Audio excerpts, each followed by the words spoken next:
Look at questions 1 to 5.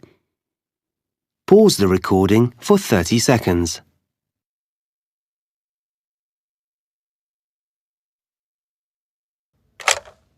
Good afternoon, Megequip. This is Sally speaking. How may I help you? Oh, hello. I'd like to order some items from your catalogue. Yes, are you an existing customer? No, I've only just moved here from South Africa, but I picked up your winter catalogue in the city centre yesterday. Fine. The winter catalogue is our current one.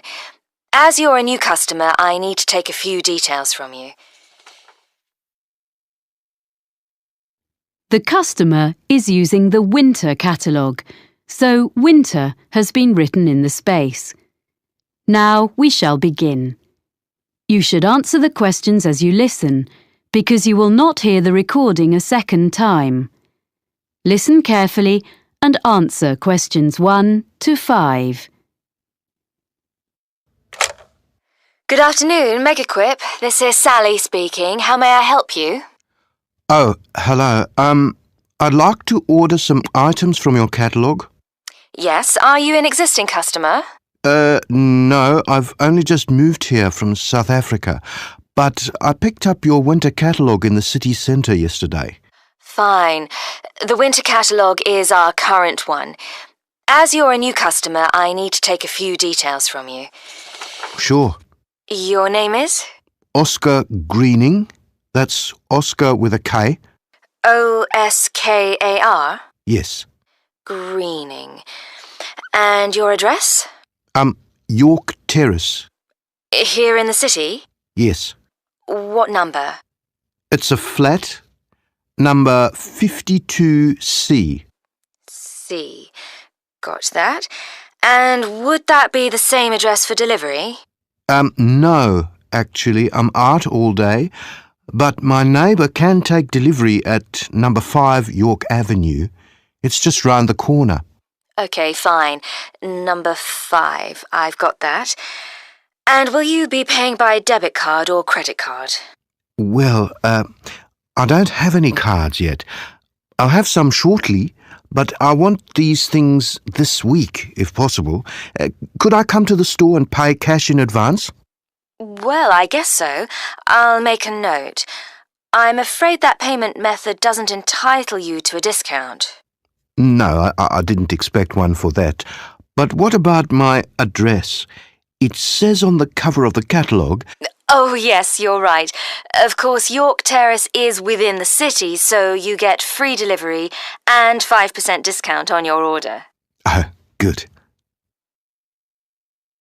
Before you hear the rest of the conversation, you have some time to look at questions 6 to 10. Pause the recording for 30 seconds.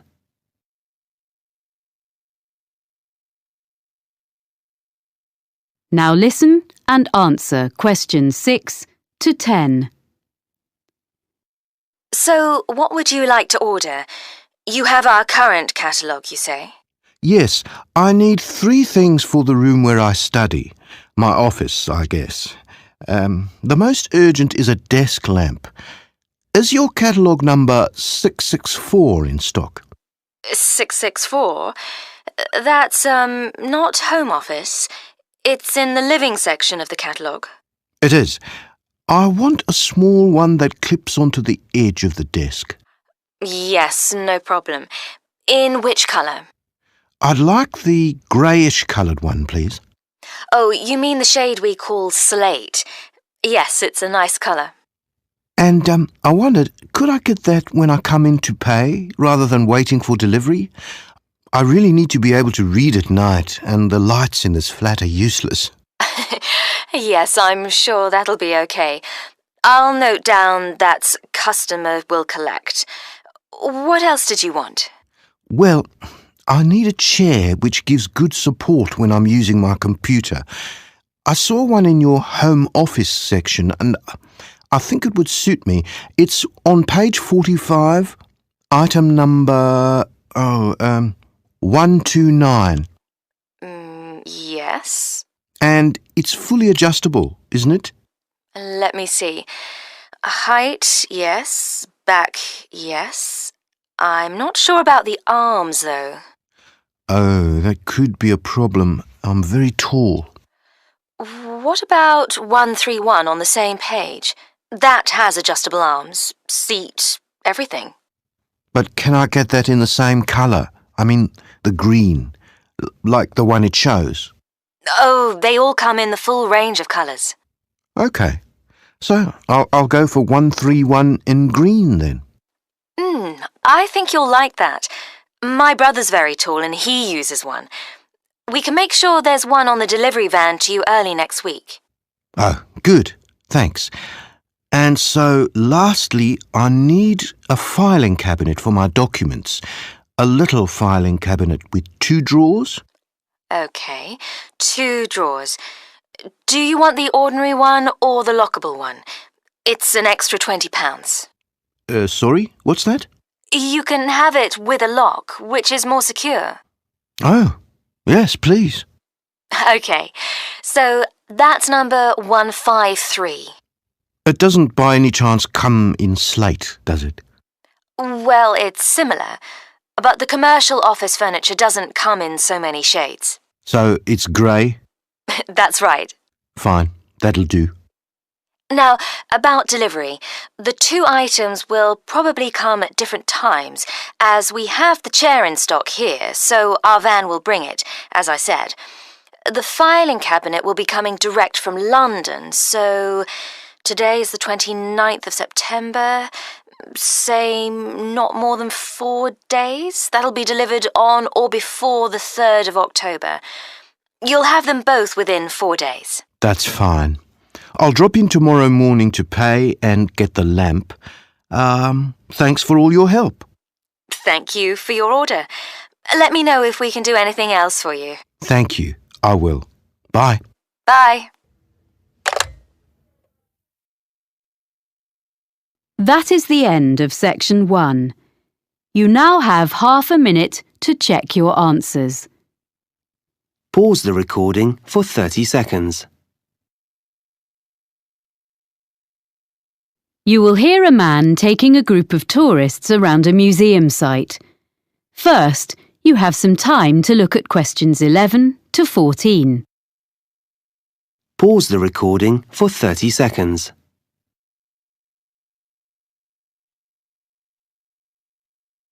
Now listen carefully and answer questions 11 to 14.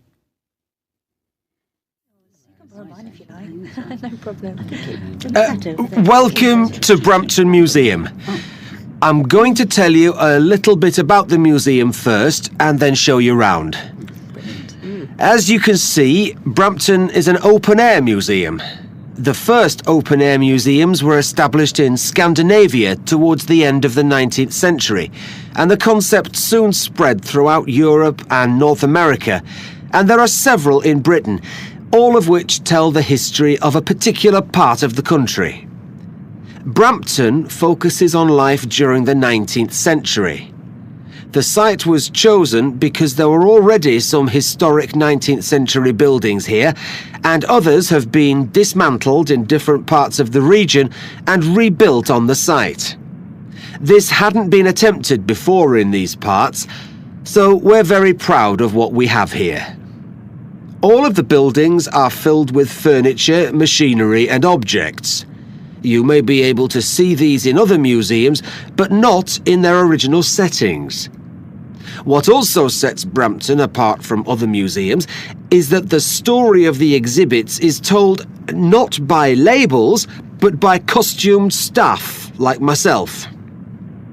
I look after sheep, cows and hens, which are much the same as those you see on modern farms, but I use traditional methods to care for them. You will also be able to see a blacksmith and a printer, as well as other craftspeople. If you talk to them, you'll be able to find out what life was really like 150 years ago.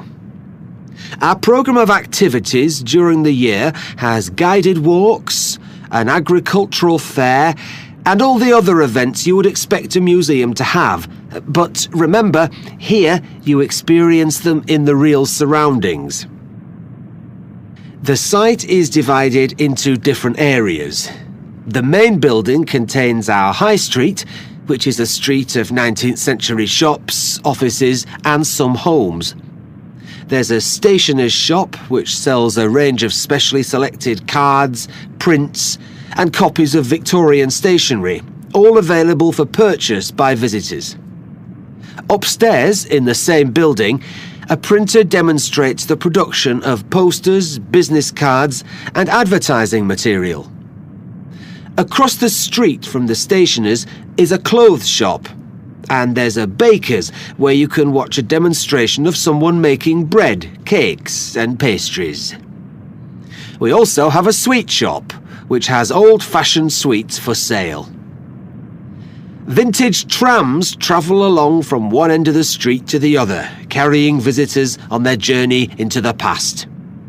We will also be visiting the farm and taking a ride on a steam train.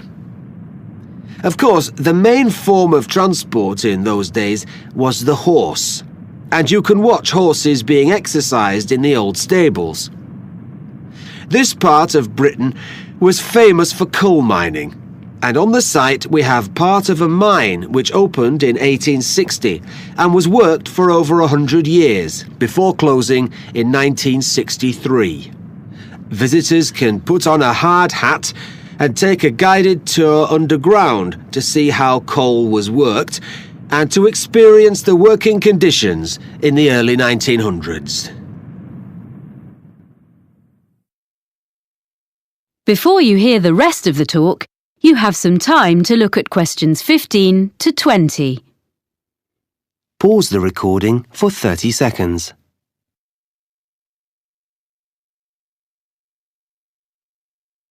Now listen and answer questions 15 to 20. Now, if you'd like to look at your map, we'll begin our tour. The site is a bit like a circle, with the railway going round the edge. You can see where we are now by the entrance, and we're going to start by walking to the High Street. We'll go to the crossroads in the middle of the map and go straight on, making our way between two buildings on either side of the path. The larger one is an exhibition centre, but it's not open today, unfortunately. The other building is offices. The path leads directly to the High Street building, which is at the opposite side of the site to the entrance. Here you're free to wander around and take a ride up and down on a tram. We'll then take the path which follows the railway line and crosses it to the farm. If you wish, you can have tea in the farmhouse, and there'll be time to look at the animals and the machinery. Then we cross the railway line again and visit our special attraction, which is the coal mine. It's just in front of us, here at the entrance.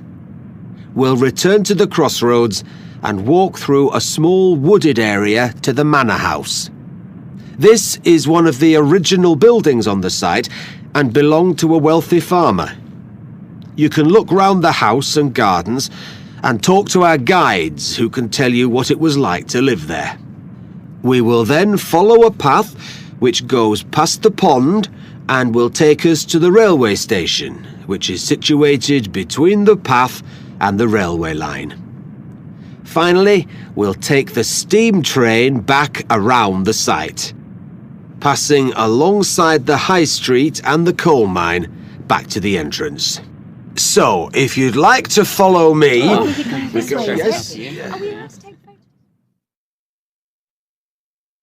That is the end of section 2. You now have half a minute to check your answers. Pause the recording for 30 seconds.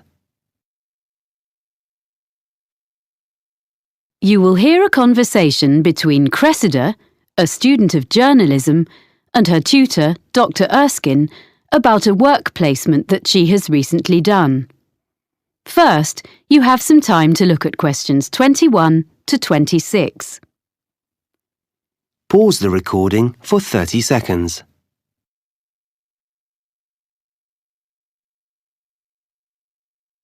Now listen carefully and answer questions 21 to 26.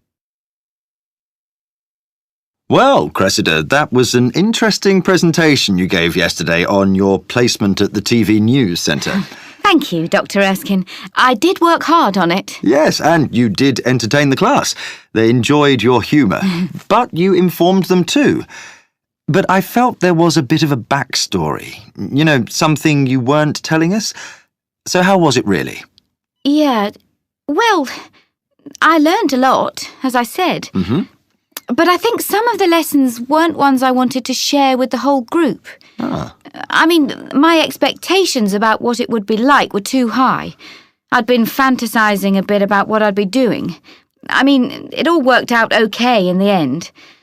But I got off to a bad start. Yes, I heard something similar from the producer, Ainsley Webb, who assessed your performance. He was quite negative about some of the things you did and your initial attitude, I'm afraid. Would you like to give me your version?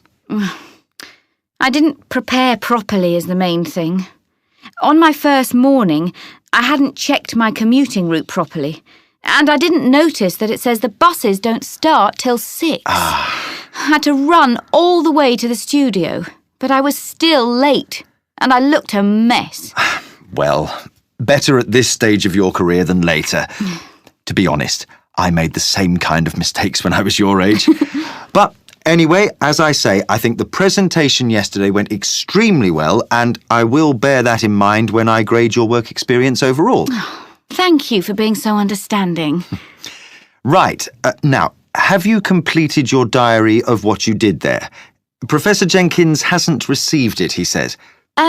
Yes, I have finished it, but I wanted to just tidy it up a bit. Some of it was written in a bit of a hurry. I'll email it to him this afternoon. OK, but I'm afraid he says this will have to be the last time you submit late. Journalism is all about deadlines, and if you can't manage them on your course, he can't give you a diploma saying you're competent, can he? Oh, yes, I'll do it straight after this. I didn't realise. Well, he can be a bit abrupt if he's kept waiting. It's the one thing he really doesn't like. Ooh. I'm sure everything is going to be fine. You're getting very good grades on your work, so as long as you remember that. Yes. Now, did you manage OK generally, do you think? Yeah, OK, I think. Well, it took a while to get to grips with all the equipment.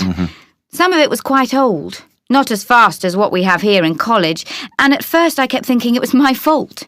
I wasn't pressing the right buttons or something. The thing was, none of the TV centre staff asked me if I wanted instructions. If I asked them how to do some particular operation, they were perfectly civil and would show me, and even say thank you for what I did do. But I felt awkward to keep asking. Before you hear the rest of the conversation, you have some time to look at questions 27 to 30.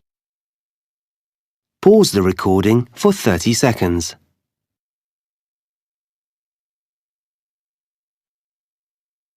Now listen and answer questions 27 to 30. Now, well, let's just review where you are, your write-up, and what you're going to include going forward to next term. First of all, did you eventually feel you were given enough to do? The first couple of days were manic.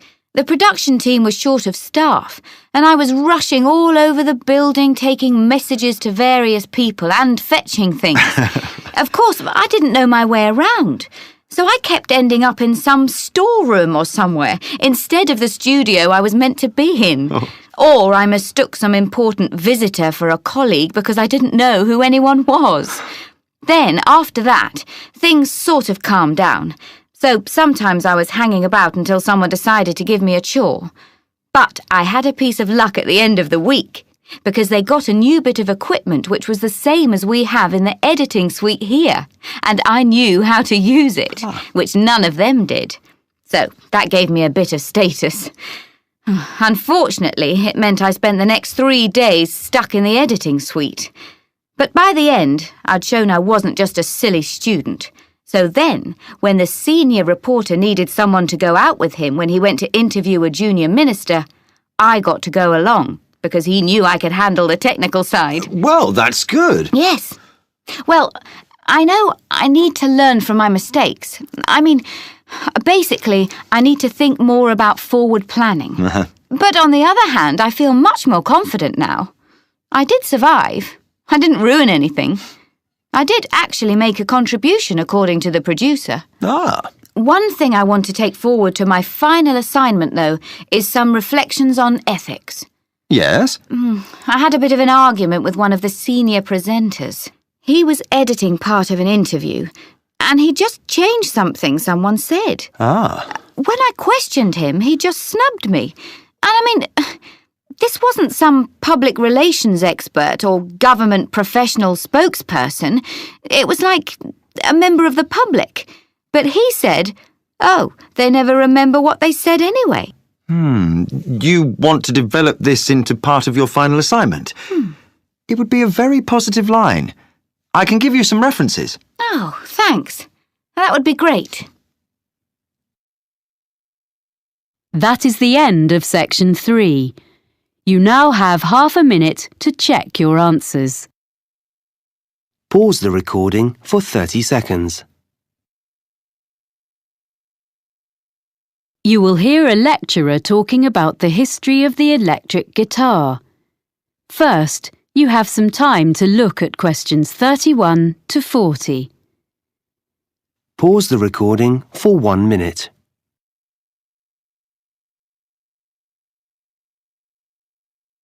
Now listen carefully and answer questions 31 to 40.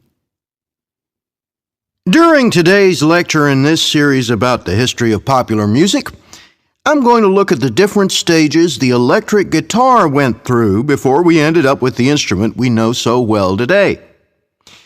The driving force behind the invention of the electric guitar was simply the search for a louder sound. In the late 1890s, Orville Gibson, founder of the Gibson Mandolin Guitar Manufacturing Company, designed a guitar with an arched or curved top, as is found on a violin. This made it both stronger and louder than earlier designs, but it was still hard to hear amongst other louder instruments. During the 1920s, with the beginnings of big band music, commercial radio, and the rise of the recording industry, the need to increase the volume of the guitar became even more important. Around 1925, John Dappiera came up with a solution. He designed a guitar, known as the National Guitar, with a metal body which had metal resonating cones built into the top. It produced a brash tone, which became popular with guitarists who played blues, but was unsuitable for many other types of music. Another way of increasing the volume was thought of in the 1930s. The C.F. Martin Company became known for its Dreadnought, a large, flat-top acoustic guitar that used steel strings instead of the traditional gut ones. It was widely imitated by other makers. These mechanical fixes helped, but only up to a point. So, guitarists began to look at the possibilities offered by the new field of electronic amplification. What guitar players needed was a way to separate the guitar's sound and boost it in isolation from the rest of a band or the surroundings. Guitar makers and players began experimenting with electrical pickups, which are the main means of amplification used today. The first successful one was invented in 1931 by George Beecham. He introduced to the market a guitar known as the frying pan, because the playing area consisted of a small round disc. The guitar was hollow and was made of aluminum and steel. He amplified the sound by using a pair of horseshoe-shaped magnets.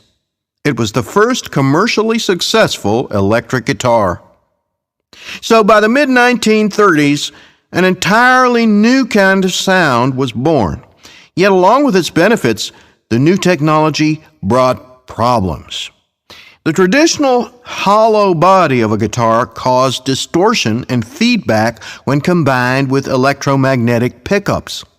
Musicians and manufacturers realized that a new kind of guitar should be designed from scratch with amplification in mind.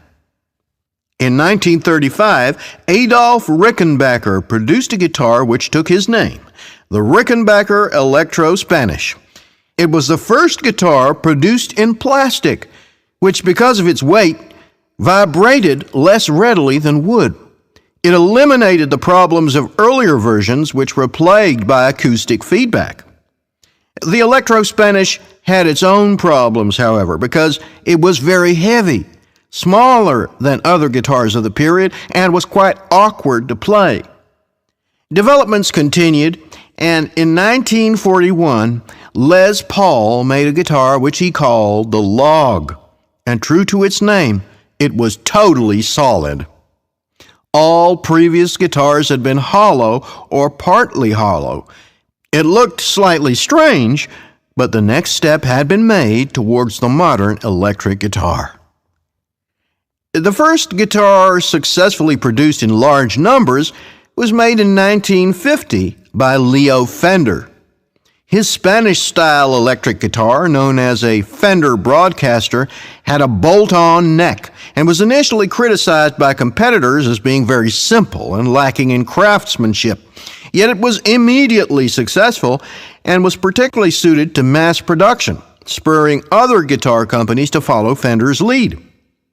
In 1951, Leo Fender revolutionized the music world yet again when he produced an electric bass guitar. This was the first commercially successful bass model to be played like a guitar. It was easier for players to hit an exact note. That's why it was called the Precision. Although there had already been electric stand-up basses, this was much more portable. It is now standard in the lineup of any rock band, and some historians suggest that entire genres of music, such as reggae and funk, could not exist without it. In 1952, the Gibson Company became Fender's first major competitor when Ted McCarty created the Gibson Les Paul guitar. It was distinctive because it was colored gold.